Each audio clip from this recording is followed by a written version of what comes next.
আজাদির উপর আক্রমণের প্রতিবাদ জানিয়ে আমতলী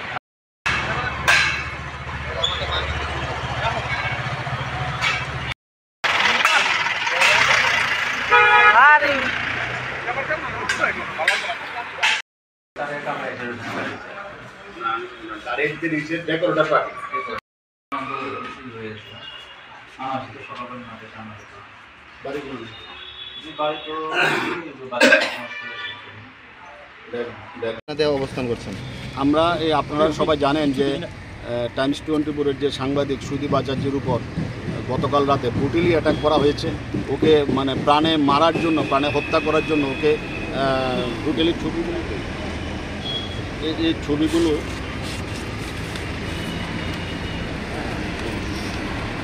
এই ছবিগুলো দেখেন, আপনারা দেখেন, এই ছবিগুলো দেখেন কীভাবে ওকে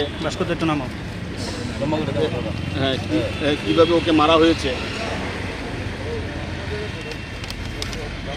এই দেখেন কীভাবে ওকে মারা হয়েছে। লোয়ার রড দিয়ে, আর্মস দিয়ে ওকে তুলে মারা হয়েছে।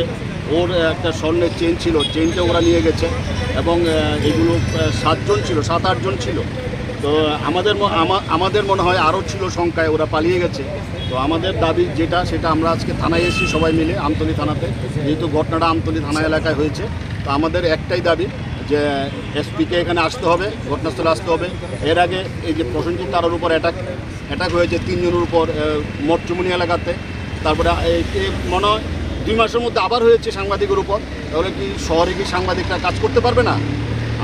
আজকে আমরা পথে বসতে বাধ্য হয়েছি। আমরা আজকে আমতলী থানার সামনে ধর্নায় বসেছি, কারণ একটাই আমাদের দাবি, এসপিকে আসতে হবে। এসপিকে আমরা জিজ্ঞেস করবো যে রাতের বেলায় তাহলে সাংবাদিকদের কোনো নিরাপত্তা থাকবে না, যে যা খুশি যখন যা খুশি মেরে দেবে।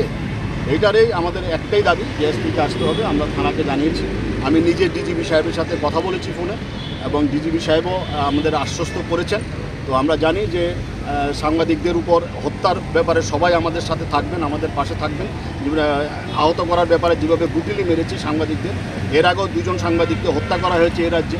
তো আমরা চাই না এই ধরনের ঘটনার আবার পুনরাবৃত্তি ঘটুক, কিন্তু যেভাবে একের পর এক সাংবাদিকরা আক্রান্ত হচ্ছে, কিছুদিন আগে খোয়াইয়ে আমাদের আশিস চক্রবর্তীর উপর হামলা করা হয়েছে, ব্রুটালি হামলা করা হয়েছে, ওর নাক পাক সব ফেটে গেছে। এইগুলোর প্রতিবাদে আজকে আমরা সব মিলিয়ে আমরা এখানে বসেছি। আমাদের দাবি এসপি আসলে আমরা এসপির সাথে কথা বলবো, তারপর আমরা প্রয়োজনীয় সিদ্ধান্ত নেব।